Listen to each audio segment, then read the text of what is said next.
Box. कौन light है ना, लाइट है ना अंदर बंद करके लाइट थोड़ा over your over your who colour डाला अम सत लाइट पे डायरेक्ट कैमरास पे कुछ कहीं थे ध्यान। हमने स्टार्ट किया था केमिकल काइनेटिक्स, पहला लेक्चर पढ़ा जिसमें पढ़ी थी रेट ऑफ रिएक्शन के बारे में। 2 रेट्स पढ़ी थी, एक इंस्टेंटेनियस, दूसरी एवरेज रेट। आज हम पढ़ेंगे फैक्टर्स क्या क्या है जिसपे rate of a reaction depends.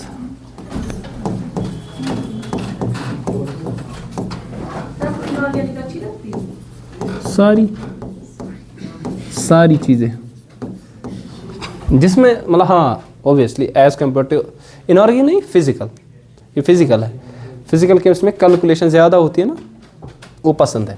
Factors on which rate of a reaction, नहीं ऑर्गेनिक भी लगती है, इनऑर्गेनिक आप यूजुअली याद रखना पड़ता है। ऑर्गेनिक में मज़ा क्योंकि मैकेनिज्म है, इनऑर्गेनिक में तो सॉरी फिजिकल में तो अब सबसे ज़्यादा है क्योंकि इसमें मैथमेटिकल पोर्शन ज़्यादा होता है। डिपेंड्स, क्योंकि मेरा मैथ स्ट्रॉन्ग है तो टाइम हिसाब, अगर आपका मैथ स्ट्रॉन्ग है तो फिजिक्स आपकी स्ट्रॉन्ग होगी और फिजिकल केमिस्ट्री में। अब इसमें कोई ख़तरनाक मैथ नहीं लगता है, मतलब बेसिक लेवल। हाल बता पाई गस आसन तो ऐसे न पाई डिफरेंशिएशन ऑफ sin x तथ क्या करो इस क्या है याद की थी यह है ना आत मज गो स्ट्रॉन्ग आसन हर कोई चीज़, ग्राफ्स, ज्योमेट्री, हर कोई चीज़, डिफरेंट कैलकुलस बेसिक बे क्या logarithm, binomial, trigonometry, basic quadratic equations, मतलब अलजेब्राइक एक्सप्रेशन यम गसन स्ट्रॉन्ग आस। अगर रत तेल फंसा इंसान अत मज। 10th में कहाँ 11th में है ना कैलकुलस पढ़ाया जाता है ना 11th फिजिक्स में से पढ़ना मुझुक में नहीं मैथ ना क्या बस वना या फिजिक्स मैथ वो पढ़ने मैं कह रहा हूँ फिजिक्स और केमिस्ट्री में, ठीक है। थी ओ मैडम ध्यान रखो। सो क्या क्या फैक्टर्स है जिस पे rate of a reaction depend करती है। पहला है कंसंट्रेशन डिपेंडेंस, ठीक है, कंसंट्रेशन डिपेंडेंस, कंसंट्रेशन, ठीक है। दूसरा जो हमारे पास है दैट इज टेम्परेचर। हाँ ऐसा नहीं अगर गैस स्पीशीज हो गए तो आपके पास प्रेशर भी आ जाएगा, लेकिन बहुत कम यहाँ पढ़ेंगे हम। ऐसा भी है कि कैटलिस्ट के बारे में भी हम पढ़ लेंगे। इसमें सबसे ज़्यादा अहमियत जो मिलेगी, अहमियत क्या मतलब ज़्यादा सवाल जो पूछे जाते हैं, रेट लॉ जो कंसंट्रेशन में आ जाएगा, टेम्परेचर पे और कैटलिस्ट। ये रियरली आप देखोगे, इसके हिसाब से हम पढ़ने वाले, ठीक है। यहाँ ज़्यादा दम है ना। चलिए तो पढ़ते पहला हमारे पास कौन सा है, concentration dependence of rate of a reaction. तो उसके लिए हम क्या पढ़ेंगे, रेट लॉ को, ठीक है, जिसमें हम पढ़ेंगे कंसंट्रेशन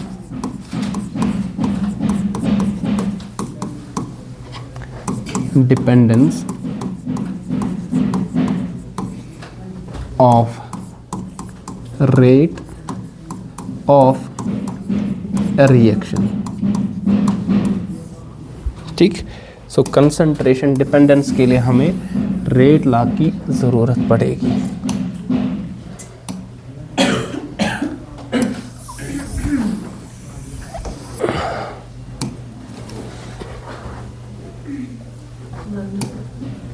अच्छा यहाँ पे हाँ rate law concentration dependence of rate of a reaction, ठीक है। तो इसमें क्या चीज़ हमें पढ़नी है, देखिए जब भी हमें देखना पड़ेगा कि कैसे रेट डिपेंड करती है कंसंट्रेशन पे, उसके लिए ज़रूरी है हमें किसके लिए पढ़ना पड़ेगा, रेट लॉ के। तो रेट लॉ आपके पास एक ऐसी एक्सप्रेशन है जो कि आपको देगा यहाँ पे आपके पास कि कैसे रेट डिपेंड करेगी किस पे सर, कंसंट्रेशन पे। और यहाँ पे जो हम रेट देखने वाले हैं वो है इंस्टेंटेनियस रेट। कौन सी,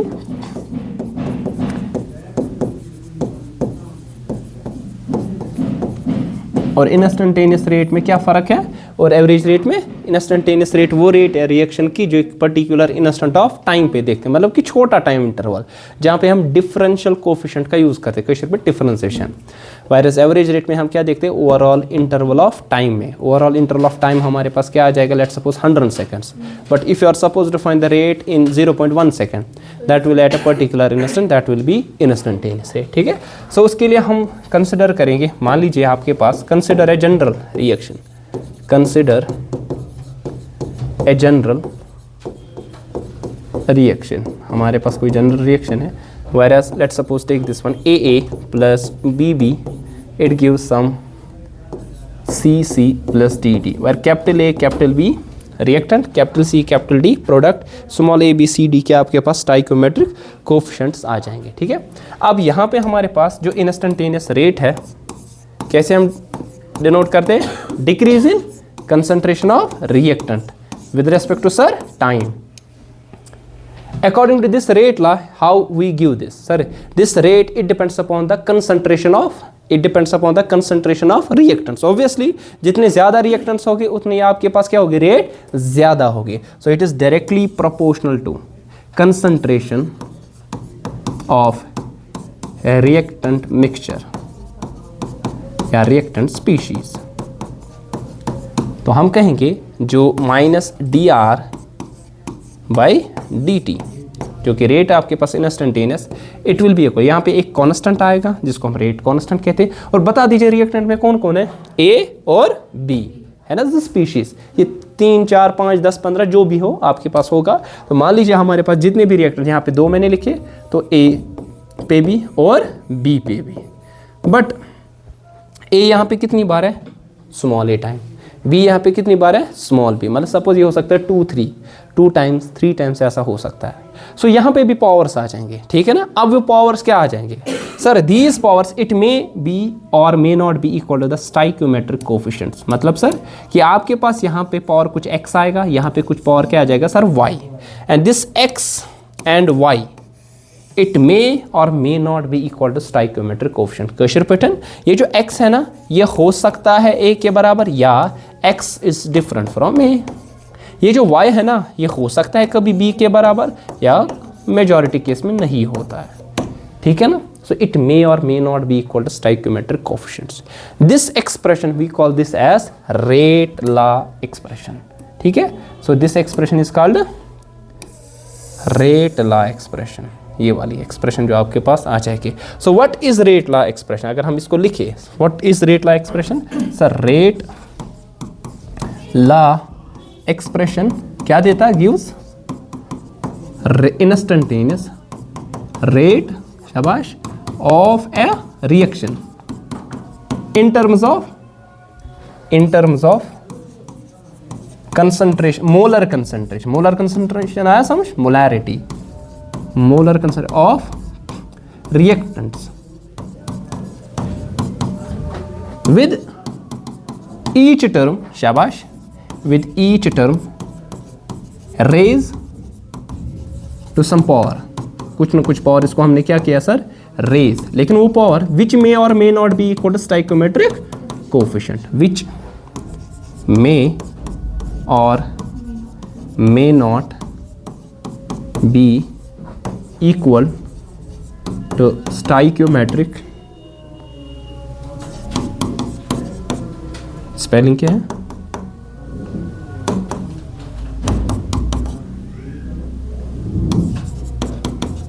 ये वही जो हाँ, coefficients in a balanced chemical reaction. एक बैलेंस्ड केमिकल रिएक्शन होगी आपके पास, उसमें ये जो पावर्स है ना इसके बराबर हो सकते, कभी कभार नहीं हो सकते। कोई रिएक्शन ऐसी होगी जिसमें बराबर होगा, लेकिन कोई रिएक्शन ऐसी होगी जहाँ पे बराबर नहीं होगा। कुछ एग्जांपल्स हैं हमारे पास जहाँ पे बराबर है, कुछ एग्जांपल्स ऐसे हमारे पास जहाँ पे बराबर नहीं है, ठीक है। वो क्वेश्चन पर ये जो x और y या आपके पास हो सकता है a के बराबर या नहीं, y b के बराबर या कभी कभार नहीं हो सकता है। This expression we call this as rate law expression. तो रेट लॉ एक्सप्रेशन में हम क्या देते हैं, we give the differential rate, means की instantaneous rate of a reaction which depend only on the concentration of reactants, ठीक है। और ये k क्या हमारे पास है, रेट ला कांस्टेंट।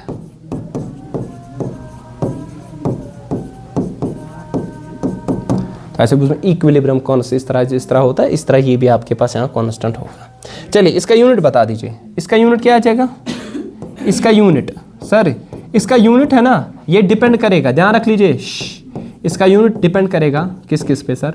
ये एक्स पे और वाई पे, ऑब्वियसली करेगा ना सर, क्योंकि अगर x2 होगा ये y2 होगा तो आपके पास चेंज होने वाला है। अच्छा इसकी क्या कंसंट्रेशन का यूनिट क्या है? मोल्स पर लीटर, मोल्स पर लीटर। अच्छा इसका क्या यूनिट है आपके पास रेट का? मोल्स पर लीटर पर सेकेंड। तो आपके पास यहाँ पे आप x और y मोल्स पर लीटर 2 बार आएगा, 3 बार आएगा, 4 बार आएगा, नेगेटिव टाइम्स आ जाएगा, ये उस पर डिपेंड करता है। इन दोनों को मिला के हम एक टर्म यूज करते हैं अभी जिसको हम ऑर्डर कहते हैं, वो हम आने वाले वक्त में सीखेंगे। तो अगर आपको बता दिया जाएगा तो बता दीजिए कि रेट ला क्या है या कंसंट्रेशन डिपेंडेंस हम कैसे देते हैं रेट ऑफ रिएक्शन की, तो हम ऐसे देते हैं, उसके लिए रेट ला हमें बताना पड़ेगा। ठीक है, आई बात समझ? अच्छा तो कुछ एग्जांपल्स लेते हैं, यहाँ पे हमारे पास कुछ एग्जांपल्स हैं। सर आपके पास है NO2 कैसे बनेगा या टूट के क्या बता दो? N2 प्लस O2, कोई बैलेंस करके बताएगा इसका क्या आ जाएगा रेट ला एक्सप्रेशन? कोई बैलेंस करके बताएगा आप में से इसकी रेट ला एक्सप्रेशन क्या आएगी? शाबाश। हाँ क्या आ जाएगा रेट ला एक्सप्रेशन? बताओ क्या आ जाएगी, ज़रा बताओ। रेट ला एक्सप्रेशन इन दोनों की कितनी क्या आ जाएगी? शाबाश।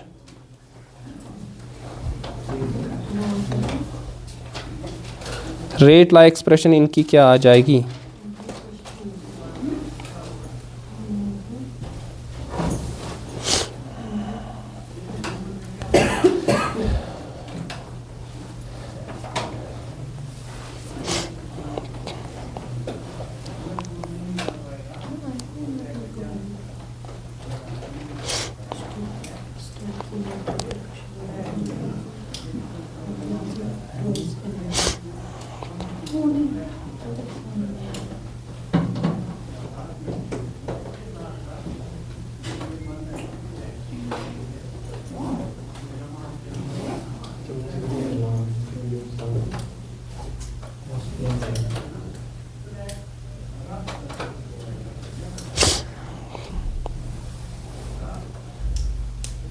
चलिए क्या होगा रेट ला एक्सप्रेशन? कुछ एग्जांपल्स हमारे पास है, इसकी क्या आ जाएगी बताओ? ये क्या बनेगा? ये 2 टाइम्स, इसने बता दिया था, ये 2 टाइम्स आ जाएगा और O2 2 टाइम्स। हाँ ठीक है, तो क्या आ जाएगा रेट ला एक्सप्रेशन बता दो? जो इसकी सर रेट आ जाएगी ना sir, rate that is minus times decrease in concentration of reactant with respect to time. ये आएगा rate constant times concentration of बताओ N2 टू द पावर 1 और concentration O2 to the power 2। React आपके पास यहाँ पे, अच्छा उल्टा करेंगे, हाँ तब हमें उल्टा करना पड़ेगा। ठीक है, अगर हम ऐसे लेंगे, अब हमने ये लिखी लंबी थी तभी मैंने इसको मिटा दिया, तो N2 gaseous O2 gaseous gives NO2 gaseous. ठीक है, तो ये क्या था सर? यहाँ 2 टाइम्स और यहाँ 2 टाइम्स। तो इन टर्म्स आप क्या देना है हमें सर? रिएक्टेंट्स। तो N2 का पावर 1, N2 का O2 का पावर 2। अगर यहाँ पे देखोगे x और y किसके बराबर है? x is equal to a, y is equal to b। a क्या यहाँ पे है 1 और ये क्या है सर 2। तो इस रिएक्शन में रेट ला बैलेंस्ड केमिकल रिएक्शन में जो स्टाइकोमेट्रिक कोएफिशिएंट है उसके बराबर है, लेकिन कभी कभार आपके पास नहीं हो सकता है। ध्यान थे, मैंने बोला यहाँ पे अगर आप देखोगे just by looking at the balanced chemical reaction rate law आप डिफाइन कर सकते हो यहाँ पे, है ना, क्योंकि स्टाइकोमेट्रिक कोएफिशिएंट्स किसके बराबर है? जो आपके पास पावर्स थे जो कि रेट ला एक्सप्रेशन में आते हैं, x और y के बराबर। तो यूशु अगर कंपेयर करूँ तो x का वैल्यू क्या आ जाएगा सर आपके पास? x का वैल्यू जो कि a है जो कि 1 है और y जो b है वो आपके पास किसके बराबर? 2। दोनों स्टाइकोमेट्रिक कोएफिशिएंट के बराबर है, लेकिन ज़रूरी ऐसा नहीं है। आपके पास ऐसी भी एक्सप्रेशंस है जहाँ पे आपके पास नहीं हो सकता। Suppose I will take another example, N2 gaseous plus thrice H2 gaseous। ठीक है, it gives twice NH3 gaseous। ठीक है, तो क्या बता दोगे rate law expression? Rate law expression क्या आएगी? शाबाश, minus decrease in concentration of reactant with respect to time. क्या आ जाएगा? Rate constant times concentration of N2 to the power 1 concentration of H2 to the power 3, लेकिन ये गलत है, ये इसके रेट ला एक्सप्रेशन नहीं है। मतलब यहाँ x is not equal to a, y is not equal to sir b। तो यहाँ पे आपके पास रेट ला एक्सप्रेशन हम ऐसा कह सकते हैं sir, rate law expression it should be determined experimentally, not by just looking at the balanced chemical reaction. हम ऐसे कहेंगे 10 जो हमारे पास है rate law is determined experimentally, not by just looking at the balanced chemical reaction, because आपके पास जो ये पावर्स है it not by just looking at the balanced chemical. तो एक डायरेक्टली केमिकल रिएक्शन जो कि बैलेंस्ड है, बैलेंस करके आप बताओगे ये आ जाएगा, नहीं सर, कभी किसी केस में तो आ जाएगा, लेकिन मेजॉरिटी केस में ऐसा नहीं आने वाला। तो हम क्या करते हैं फिर सर, इसको एक्सपेरिमेंटली हमें डिटरमाइन करना पड़ेगा, डिपेंडेंस देखनी पड़ेगी। उसके लिए हमारे पास है मेथड्स, हमारे पास वो क्या है सर, हमारे पास दैट्स हाफ लाइफ रिएक्शन की है, उस मेथड से हम कर सकते हैं, या जस्ट डायरेक्ट मेथड से भी कर सकते हैं, सूचीज़ों को। लेकिन हमारे पास एक टर्म है जो कि एक क्वांटिटी है, फिजिकल क्वांटिटी, इन दोनों चीज़ों को मिलाता है, किसको, x को भी और y को भी। उस चीज़ को हम कहते हैं order of a reaction, order n से डिनोट करते हैं।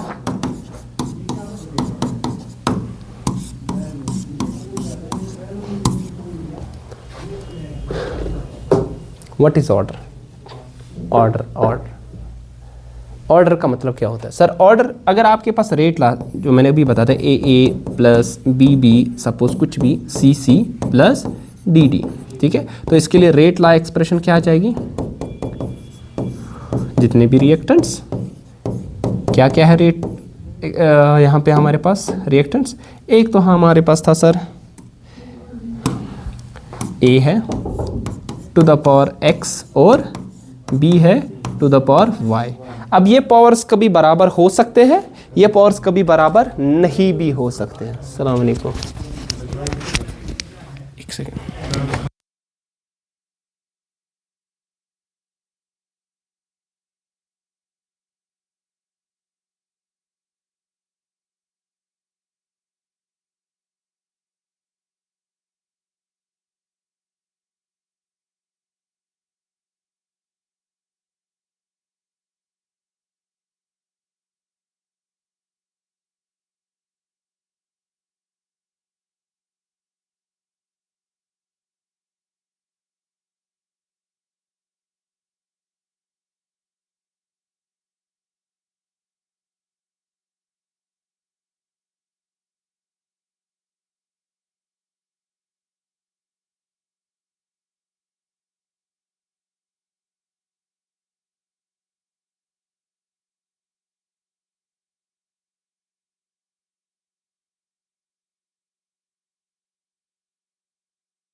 चलिए आगे बढ़े।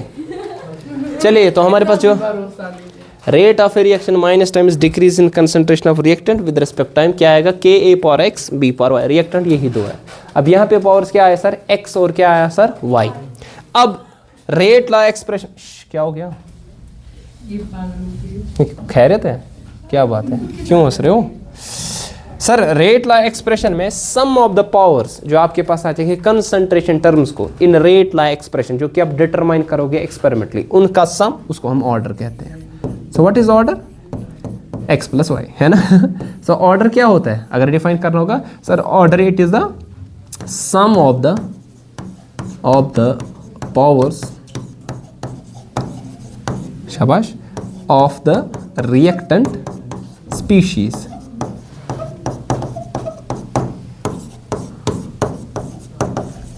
in a rate law expression.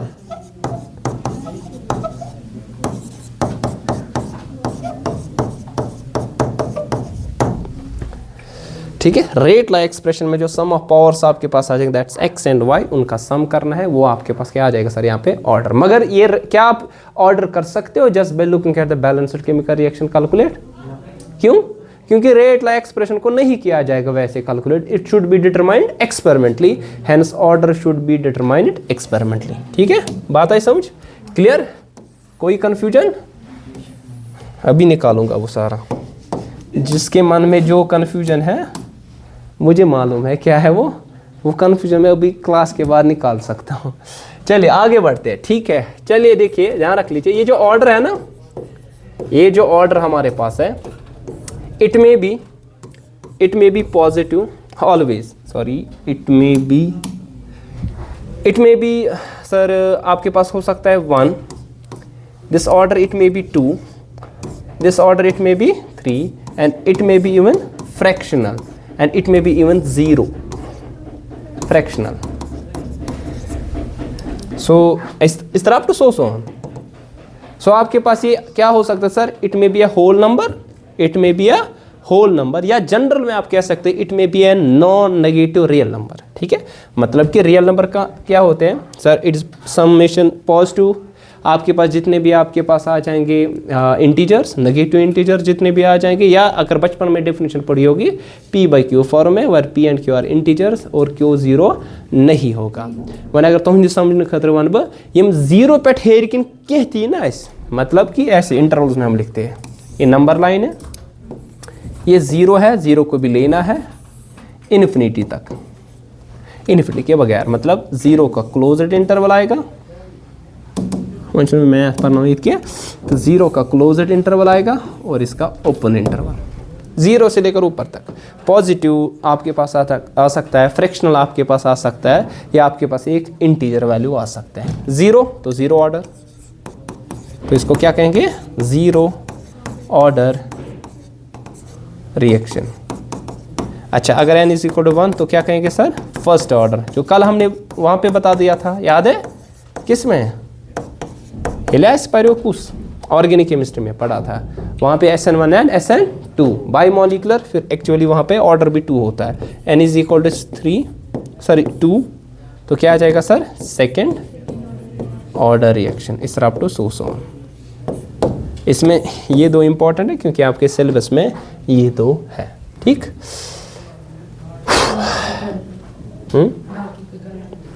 घर पे नहीं, ध्यान रख लीजिए। अब यहाँ पे कैसे हम यूनिट निकाल सकते हैं? Unit of rate constant.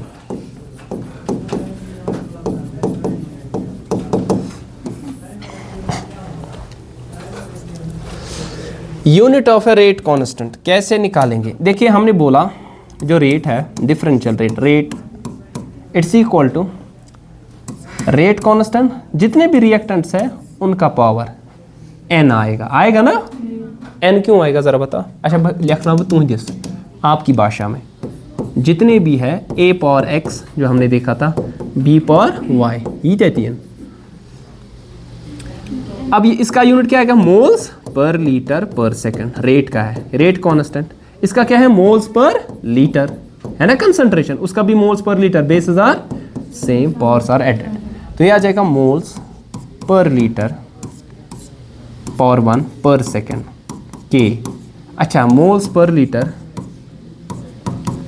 x plus Y क्या आएगा सर? n। ठीक है, अब k क्या होगा sir? It will B moles पर लीटर पर सेकेंड पावर 1, नीचे आएगा मोल्स पर litre power n।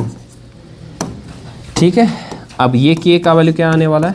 It will be equal to moles, शाबाश, पर litre, base are same, powers are subtracted in division, ठीक है ना, पर सेकेंड। सर ये होगा किस में सर? ये आएगा यूनिट किसका सर? यूनिट आ जाएगा आपके पास रेट कांस्टेंट का। अगर n का वैल्यू होगा 0, अगर n का वैल्यू 0 मतलब 0 ऑर्डर, 0। अच्छा, 0 ऑर्डर के लिए रेट कांस्टेंट का क्या यूनिट आएगा? 1 - 0 इज 1, तो k का आएगा मोल्स पर लीटर पर सेकेंड। अगर n इज इक्वल टू क्या आएगा सर 1, तो क्या आएगा फर्स्ट ऑर्डर, है ना सर। तो तब क्या आ जाएगा यूनिट बताओ। 1 minus 1 is 0, एनीथिंग रेज पर 0 इज 1, तो 1 इंटू पर सेकेंड इज पर सेकेंड, तो इसका आएगा पर सेकेंड। अच्छा n इज इक्वल अगर 2, तो क्या आएगा सेकेंड ऑर्डर। तो सेकेंड ऑर्डर के लिए कैसे निकालेंगे, 1 minus 2 इज -1, तो आएगा पर मोल लीटर पर सेकेंड, पर मोल लीटर पर सेकेंड। ठीक, अब आप में से मुझे बोलो, क्या सर अगर आपके पास रेट कॉन्स्टेंट एक रिएक्शन का गिवन है 2.4 इंटू 10 रेज पर -6, ठीक है, ये रेट कांस्टेंट गिवन है किसी रिएक्शन के लिए, इसका ऑर्डर क्या होगा,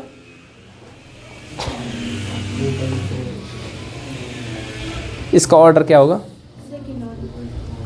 हाँ ये सेकेंड ऑर्डर। क्यों, हम यूनिट से बता सकते हैं, ये यूनिट किसका है सर, सेकेंड ऑर्डर का। तो आप बता दो कि directly n is equal to 2, 1000 बार पूछा गया है, जिसको अक्ल होगी वो कर सकता है। ठीक, इसको बंद करो, देखो हो जाएगा।